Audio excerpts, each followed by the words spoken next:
अगर बचपन से आप अपने पिता को लोगों को लंगर में खाना खिलाते हुए देखते आ रहे हों और अपनी प्रोफेसर मां को बच्चों को बिना फीस लिए ट्यूशन देते हुए देखते आ रहे हों, तो नॉर्मल सी बात है कि आपके संस्कार भी ठीक उसी तरह के होंगे। 40 साल के बाद में, करीब 40 साल के बाद में आपके पास में अवसर आता है अपने संस्कारों का परिचय देने का, और आप ये काम शांति से करते चले जाते हैं।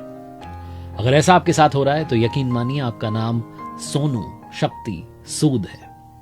नमस्ते दोस्तों, मेरा नाम है आरजे कार्तिक और आज का ये वीडियो एक छोटा सा धन्यवाद है उनके नाम जिन्हें किसी भी भाषा में आप थैंक यू कहिए कम होगा, क्योंकि उन्होंने थैंक यू से आगे बढ़ करके इतना बड़ा काम कर दिया, इतने सारे लोगों की दुआएं अपने साथ ले ली हैं कि उन्हें काउंट नहीं किया जा सकता। आज का वीडियो सोनू सूद साहब के नाम, जिन्होंने बेमिसाल काम किया है। पिछली वेव में भी और इस वेव में भी लगातार लोगों की मदद करते जा रहे हैं। कोशिश करता हूं आपको सोनू सूद साहब की कहानी सुनाने की। 5 लर्निंग्स फ्रॉम सोनू सूद, 5 वो बातें भी बताऊंगा जो आप उनसे सीख सकते हैं। लर्निंग नंबर 1, आपका काम ही आपको आपकी पहचान दिलाएगा। वो कहते हैं ना कि पहचान से मिला हुआ काम टेम्परेरी होता है, लेकिन काम से मिली हुई पहचान परमानेंट होती है, वो हमेशा आपके साथ रहती है। बॉलीवुड में बहुत सारे हीरोज बहुत सारी कोशिश करते हैं, मेहनत करते हैं 100 करोड़ वाली मूवी करने की, अपना नाम कमाने की, लोगों के दिलों में जगह बनाने की, अच्छा काम करने की कोशिश करते हैं, एंटरटेन करने की कोशिश करते हैं। एक ऐसा एक्टर बॉलीवुड में आता है जो अपना काम अच्छा करता है, नोटिस में थोड़ा कम आता है, लेकिन जब इस देश पर संकट आता है तो उसका नाम हर किसी की जुबान पर आ जाता है। सोनू सूद साहब ने तो ये कोशिश भी नहीं की थी कि उनका नाम सबकी जुबान पर आए, वो तो शांति से अपना काम चुपचाप कर रहे थे, लेकिन देखते ही देखते हर किसी को सोनू सूद के बारे में मालूम चल गया। बड़ी सारी मूवीज में उन्होंने विलन का रोल किया है, लेकिन ये जो रियल लाइफ मूवी है ना, इसमें वो सबसे बड़े हीरो के रूप में सामने आए। रिसेंटली उन्होंने एक ट्वीट किया था कि देर रात में आप बहुत सारे कॉल्स करें और उसके बाद में किसी को बेड दिलवा पाएं, ऑक्सीजन की व्यवस्था कर पाएं, तो जो सुकून मिलता है ये लाख गुना ज्यादा खुशी देता है उससे कि आपकी मूवी ने 100 करोड़ की कमाई की। उससे भी बड़ी बात है कि आप किसी ऐसे व्यक्ति की मदद कर पाएं जो अस्पताल के सामने खड़ा है, जिसे बेड नहीं मिल पा रहा है, उसको आप बेड दिलवा पाएं, उसके लिए ऑक्सीजन की व्यवस्था कर पाएं, ये सबसे बड़ी खुशी की बात है। सोनू सूद साहब, जिन्होंने कि पिछले साल उन लोगों की मदद की जो नंगे पैर ही अपने घर की तरफ चल पड़े थे, पैदल पैदल जा रहे थे, उनको सुरक्षित उनके घर तक पहुंचाया, और बदले में उन लोगों ने इतना सारा प्यार दिया है। बहुत सारी तस्वीरें आई जिसमें बताया गया कि लोगों ने अपनी दुकान खोली तो उसका नाम सोनू सूद के नाम पर रख दिया, किसी ने तो अपने बच्चे का नाम सोनू सूद के नाम पर रख दिया। बहुत सारे लोगों ने बहुत सारा प्यार सोनू सूद को भेजा, और इस बार जब सेकंड वेव आई, जब लोगों को ऑक्सीजन की जरूरत थी, बेड की जरूरत थी, तब भी सोनू सूद लगातार काम करते रहे। और सोनू शक्ति सूद उनके पिताजी का नाम है, वाकई में शक्तिशाली काम उन्होंने किया है। सोनू सूद ने जो सेकंड वेव में लोगों की मदद की है, जितना धन्यवाद करें उतना कम होगा। उनके इस काम ने उन्हें दुनिया भर में पहचान दिलाई है। हिंदुस्तान में अगर सुपर हीरो का नाम याद रखेगा देश, तो वो सिर्फ और सिर्फ सोनू सूद होगा। लर्निंग नंबर 2, अपनी नींव से जुड़े रहिए, अपनी जड़ों से जुड़े रहिए। वो बहुत पुरानी कहावत है ना कि जो जितना ज्यादा झुकता है उतना ऊपर उठता है। जो फलों से लदा हुआ पेड़ होता है वो हमेशा झुका रहता है, और बबूल जो सीधा खड़ा रहता है, तना रहता है, वो कभी किसी को छाया नहीं देता, कभी किसी को फल नहीं देता।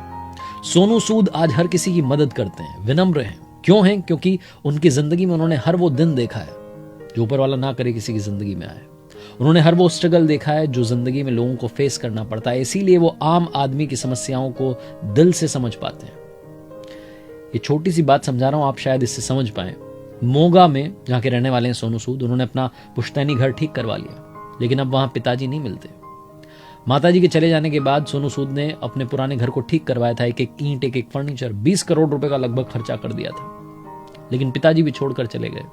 आज उस घर को देखने के लिए लोग आते हैं, दिखाने के लिए लोग आते हैं कि ये देखो सोनू सूद का घर है। सोनू सूद जब भी अपने पिताजी को याद करते हैं, उनकी बरसी पर, उनके जन्मदिन पर, तो भावुक हो जाते हैं। पुरानी चिट्ठियां शेयर करते हैं जो उनके पापा जी ने उन्हें भेजी थी। उनके पिताजी ने जो मनी ऑर्डर भेजे थे उसकी फोटो शेयर करते हैं सोशल मीडिया पर। अपने पिताजी को याद करते हुए सोनू सूद कहते हैं कि जब मैं नागपुर पढ़ने के लिए जा रहा था, दिल्ली रेलवे स्टेशन पर पापा जी छोड़ने के लिए आए थे, और पापा जी की जेब में जो भी रुपया था, एक एक रुपया उन्होंने मेरे हाथ में रख दिया था और मुझसे कहा था कि बेटा संभालो, जाओ अपनी तैयारी करो। बिना इस बात की परवाह किए कि वो वापस मोगा कैसे जाएंगे। शायद यही सारी वो बातें रही हैं कि सोनू सूद जब लोगों को पैदल उनके घर के लिए जाते हुए देखते हैं तो उनके लिए बसेस का इंतजाम करते हैं, उनको सुरक्षित घर तक पहुंचाते हैं, क्योंकि सोनू सूद ने हर वो दिन देखा है जिसमें समस्या थी। इसीलिए कहता हूं, अपनी नींव से जुड़े रहिए, अपनी जड़ों से जुड़े रहिए। जिंदगी में कभी अपनी शुरुआत को मत भूलिए। याद रखिए कि आप क्या थे और क्या से कहां तक पहुंचे। अगर आप सक्षम बने तो मदद करते चलिए। यही सिखाते हैं Sonu Sood. Learning number 3, family is the biggest institution. यही बात सोनू सूद की जिंदगी सिखाती है। सोनू सूद की जिंदगी में उनकी माता जी श्रीमती सरोज सूद जी का बहुत बड़ा योगदान है, उनके संस्कारों का बहुत बड़ा योगदान है। वो प्रोफेसर थी, बच्चों को ट्यूशन पढ़ाती थी। जो स्टूडेंट्स पढ़ने के लिए आते थे उनसे फीस में 1 रुपया भी नहीं लेती थी। घर का काम चाहे लेट हो जाए, लेकिन बच्चों की क्लास हमेशा टाइम पर लगती थी। एक बार सोनू सूद ने कहा कि मां मुझे एक्टर बनना है, तो मां ने कहा कि जरूर एक्टर बनो और उसमें कोई कोताही नहीं होनी चाहिए, शानदार एक्टर बनना है। मां ने बस यही कहा था और सोनू सूद अपनी जिंदगी को शुरू करने के लिए, अपनी फिल्मी दुनिया को शुरू करने के लिए निकल पड़े थे। उनकी मम्मी उन्हें चिट्ठियां भेजा करती थी। सोनू सूद भी उन चिट्ठियों का जवाब चिट्ठी से देते थे। उनकी मां कहती थी कि बेटा, फोन कॉल का रिकॉर्ड नहीं होता है, लेकिन चिट्ठियां हमेशा साथ होती हैं। आज भी सोनू सूद की जिंदगी में कोई बेशकीमती चीज है, अनमोल चीज है, तो वो मां की चिट्ठियां हैं जो उनके पास में उन्होंने सहेज के रखी हुई हैं। सोनू सूद कहते हैं कि एक बार उनकी माताजी ने उनसे कहा था कि जब तुम सक्सेसफुल बन जाओ तो मुझे रिसीव करने के लिए आना, लेकिन कार लेकर के आना। तो जब सोनू सूद ने फिल्मों से थोड़ी कमाई कर ली तो उन्होंने एक सेकंड हैंड कार खरीदी और मां को लेने के लिए उसी कार से गए। उन्हें ड्राइव करना नहीं आता था, इसलिए ड्राइवर लेकर के गए, लेकिन मां का वो सपना पूरा किया। आज भी उन्हें इस बात पर गर्व है कि उन्होंने मां का वो सपना पूरा किया था। लर्निंग नंबर 4, सेवा का काम हमेशा खामोशी से किया जाता है, शोर मचा के तो नाटक किया जाता है। ऐसा नहीं कि सोनू सूद पिछले साल से ही ये चैरिटी के काम करने लगे हैं, वो बरसों से ये काम करते आ रहे हैं। अपने पिताजी की याद में उन्होंने एक चैरिटी चलाई हुई है जिसका नाम है शक्ति अन्नदानम। और मुंबई में उनकी एक बचपन के मित्र हैं नीति गोयल जी, जो 4 रेस्टोरेंट्स की मालकिन हैं। उनकी मदद से वो बहुत सारे लोगों को भोजन कराते आ रहे हैं, गरीब लोगों को, जरूरतमंद लोगों की मदद कर रहे हैं। रोजाना तकरीबन बताया जाता है कि 50,000 से ज्यादा लोगों को भोजन करवाते हैं सोनू सूद अपनी इस चैरिटी के माध्यम से। इसका नाम शक्ति अन्नदानम है। ऐसे बहुत सारे काम सोनू सूद बरसों से करते आ रहे हैं, मुझे लगता है कि हमेशा करते रहेंगे। सीखने के लिए तो बहुत कुछ है, लेकिन लर्निंग नंबर 5, आखिरी लर्निंग, कोई भी काम करो तो 100% रिस्पॉन्सिबिलिटी के साथ करो। बहुत सारे लोग होते हैं ना जो कहते हैं कि मैं एनजीओ के साथ जुड़ा हूं, इसके साथ जुड़ा हूं, उसके साथ जुड़ा हूं, अपनी बायो में उसको हाईलाइट करते हैं कि हमने ये किया वो किया। आजकल वो तस्वीर भी बड़ी वायरल हो रही है कि 7-7 नेता, 10-10 नेता एक केला दे रहे हैं एक व्यक्ति को और कह रहे हैं कि हमने किसी की सेवा की। सोनू सूद मदद का काम शांति से करते आ रहे हैं, इसीलिए तो लोगों का विश्वास इतना है कि वो बड़े बड़े नेताओं को, मंत्रियों को टैग नहीं करते हैं, सोशल मीडिया पर सोनू सूद को टैग करते हैं और कहते हैं कि हमारी मदद कीजिए। और एक बार अगर सोनू सूद ने रिप्लाई कर दिया तो सामने वाला निश्चिंत हो जाता है आंख बंद करके कि अब तो मेरा काम हो जाएगा। आम क्या खास क्या, ये जो सेकंड वेव आई इसमें बहुत सारे लोगों को जरूरत पड़ी, ऑक्सीजन की, बेड्स की, आईसीयू बेड की, वेंटिलेटर की, बहुत सारे लोगों को जरूरत पड़ी और सबने सोनू सूद से मदद मांगी और सबकी मदद हुई। एक छोटा सा एग्जाम्पल है, जो क्रिकेटर हैं सुरेश रैना, उनको उनकी मौसी के लिए ऑक्सीजन सिलेंडर की जरूरत थी। उन्होंने सोनू सूद को टैग किया, सोनू ने रिप्लाई किया कि चिंता मत करो, 10 मिनट में आपका काम हो जाएगा। बाद में सुरेश रैना ने उन्हें थैंक यू भी कहा। ये जो हमने दादी माँ से, नानी माँ से फरिश्तों की कहानियां सुनी हैं, हमने कभी फरिश्ते नहीं देखे, लेकिन हमने सोनू सूद को देखा है। और जाते जाते आपके लिए एक बहुत बड़ा सवाल, क्या आप किसी ऐसे इंसान को जानते हैं जिसने दूसरों की मदद करने के लिए लोन लिया हो?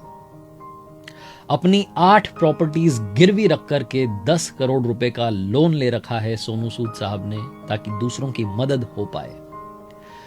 सोनू शक्ति सूद साहब, इनकी वाइफ, इनके बच्चे, इनकी फैमिली, इनका पर्सनल स्टाफ, सब लोग लोगों की मदद करने में जुटे हुए हैं। और ये लोगों की दुआओं का कमाल है कि कोरोना वायरस सोनू सूद के पास तो आया, लेकिन कोरोना वायरस को 6 दिन में अपनी शक्ति से, अपनी हिम्मत से, लोगों की दुआओं से हरा करके वापस भगा दिया सोनू सूद साहब ने। और ये 6 दिन जब वो कोविड पॉजिटिव थे, तब भी सोनू सूद लगातार लोगों के मैसेजेस के जवाब दे रहे थे, फोन कॉल्स के जवाब दे रहे थे, उन तक मदद पहुंचा रहे थे। बस यही कहूंगा कि संकट की घड़ी में जितना बन सके उतना करते चलिए, मदद करते चलिए, मुस्कान बांटते चलिए और सोनू सूद जैसे जो रियल लाइफ हीरोज हैं, सुपर हीरोज हैं, इनकी कहानियां शेयर करते चलिए ताकि ज्यादा से ज्यादा लोगों को इंस्पिरेशन मिलती रहे। बस इतना ही कहना चाहता हूं। किसी ने बड़े कमाल की बात कही है कि मैं किसी से बेहतर करूं क्या फर्क पड़ता है, लेकिन मैं किसी का बेहतर करूं बहुत फर्क पड़ता है। देखते रहिए मेरे साथ हर सोमवार सुबह 9:30 बजे एक मोटिवेशनल कहानी मेरे सोशल मीडिया हैंडल्स पर। और बस जाते जाते वो मंत्र याद रखिए जो हमेशा आपको देता हूं, कर दिखाओ कुछ ऐसा कि दुनिया करना चाहे आपके जैसा।